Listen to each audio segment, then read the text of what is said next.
สวัสดีค่ะทุกคน คุณอยู่กับ The Eat Out และนี่คือสมุยค่ะ Go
ขนมจีนติดริมทะเลค่ะคุณผู้ชม คือบรรยากาศดีมาก ขนมจีนบุฟเฟ่นะคะ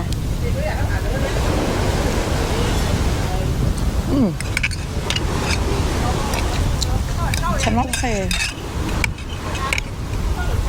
ไม่เผ็ดมากนะคะเราทอดมัน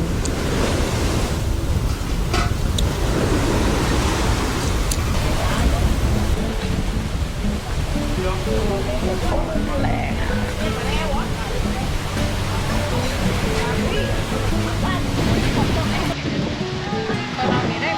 มีขนมจีนบุฟเฟ่กับทอดมัน1 จานจ้ะไปที่อะไรไหม89 บาทกินขนมจีนเสร็จแล้วนะคะพายุลมแรงมากค่ะเดี๋ยวจะพาไปกินอาหารซีฟู้ดกันต่อนะคะ ใช้เวลาอีกครึ่งชั่วโมงค่ะ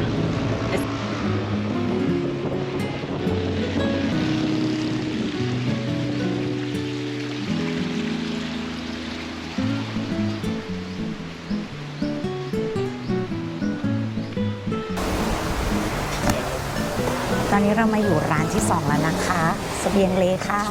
อยู่ติดริมทะเลเลยมาสั่งอาหารกันนะคะซีฟู้ดเน้นๆสั่งอาหารจ้ะ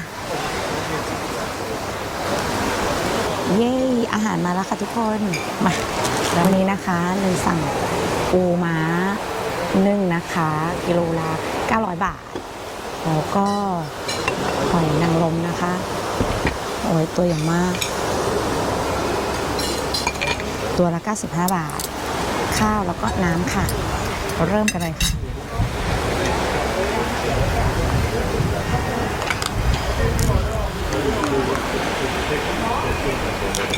อิฟเอากินซีฟู้ดขออนุญาตใช้มือนะคะทำความสะอาดแล้ว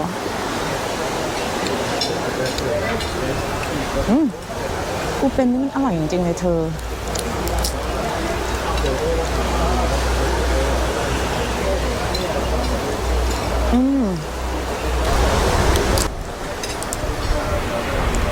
แกะกันเชียงปูนะคะ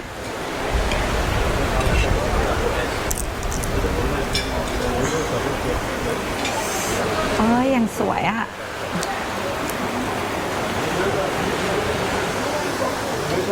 กินแบบไม่ต้องจิ้มจะได้รู้มันหวานอร่อยโดยไม่ต้องจิ้มใช้ให้หมดค่ะ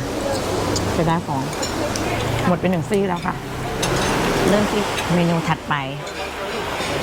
หอยนางรม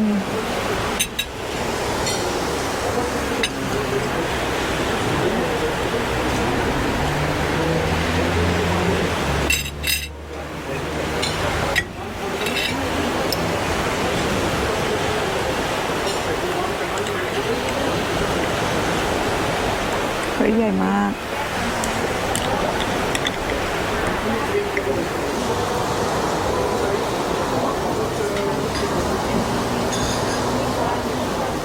อืม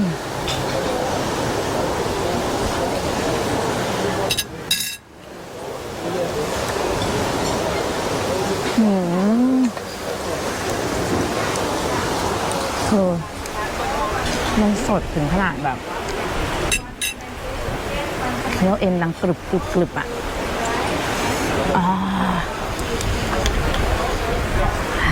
อยากกินมานานแล้ว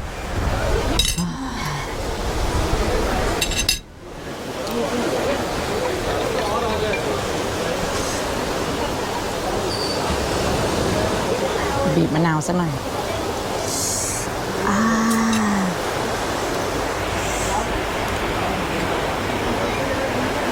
เห็นไหมเอ่ยในกล้อง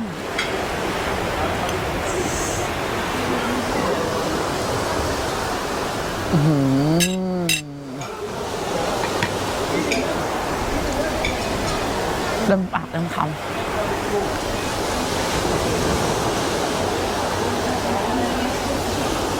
เคี้ยวเอ็นกรุบกรุบกรุบดีบอกเลยแล้วก็มาต่อกันที่เมนูข้าวผัดค่ะปกติเมนูข้าวผัดมันต้องกินกับพริกน้ำปลาอย่างนี้ใช่ไหมแต่หนึ่งอีกเอาแนะนำให้กินกับน้ำจิ้มซีฟู้ดเลยค่ะอร่อย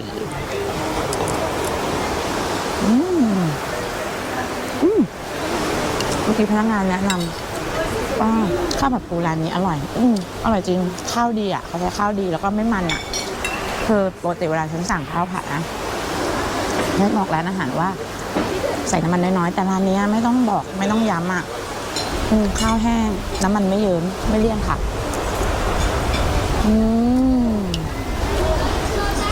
very good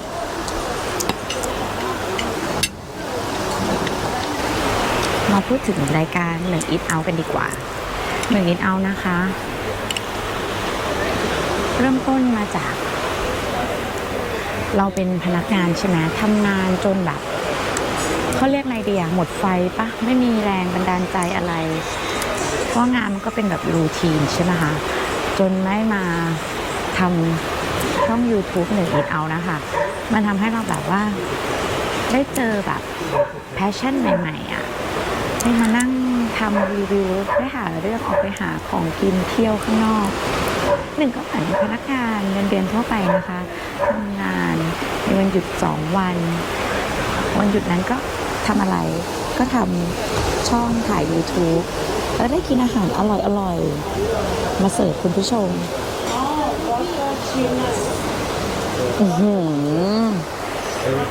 ดี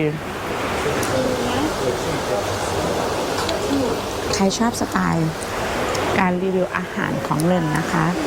อย่าลืมคอมเมนต์กดไลค์กด Subscribe ของเราด้วยนะคะ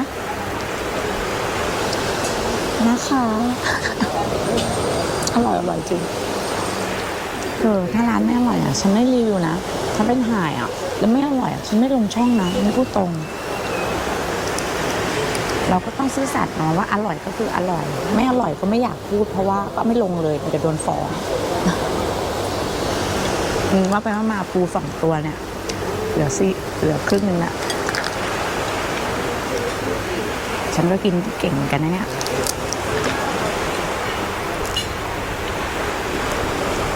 ว้าวมากินอาหารทะเลท่ามกลางเมฆครึ้มๆฝนจะตกหรือเปล่า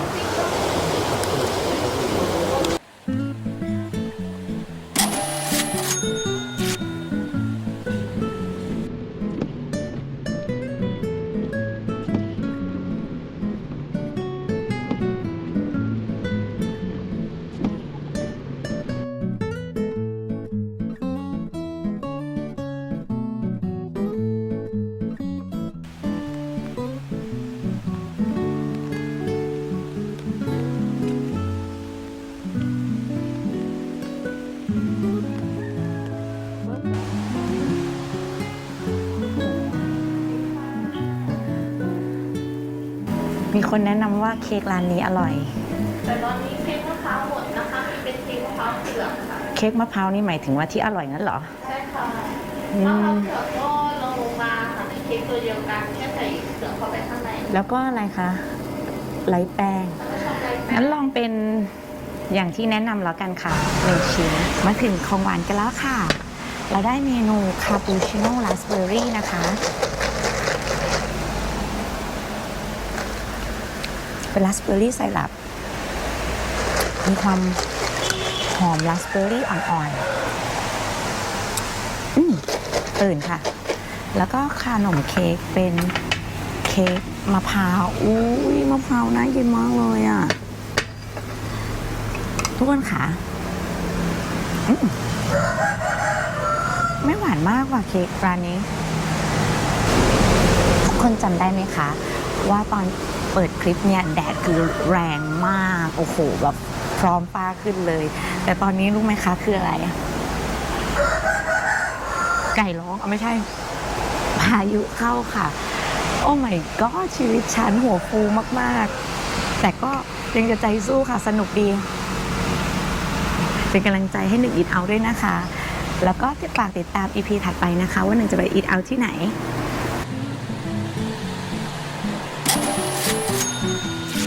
เป็นยังไงบ้างคะกับทริปสมุยวันนี้นะคะ เราพาทุกท่านนะคะ ไปทานทั้งขนมจีนบุฟเฟ่ริมชายหาดแบบน้ำแบบกระเซ็นเข้าหน้าอะไรประมาณนั้นนะคะ แล้วก็ตามไปด้วยอาหารซีฟู้ดค่ะสดๆหอยตัวใหญ่ๆปูม้าตัวสดๆเลยนะคะ แล้วสุดท้ายปิดท้ายด้วยของหวานค่ะ ก็อาจจะมีอุปสรรคก็คือฝนตกอยู่บ้างนะคะ แต่สุดท้ายแล้วเราก็แฮปปี้ค่ะ อิ่มพุงติ้นเลย ขอบคุณนะคะที่รับชมจนจบคลิปนะคะเราก็ฝากติดตามหนึ่ง Eat Out ด้วยนะคะอยากให้หนึ่งไปพาไปที่ไหนอย่าลืมคอมเมนต์มานะคะบ๊ายบาย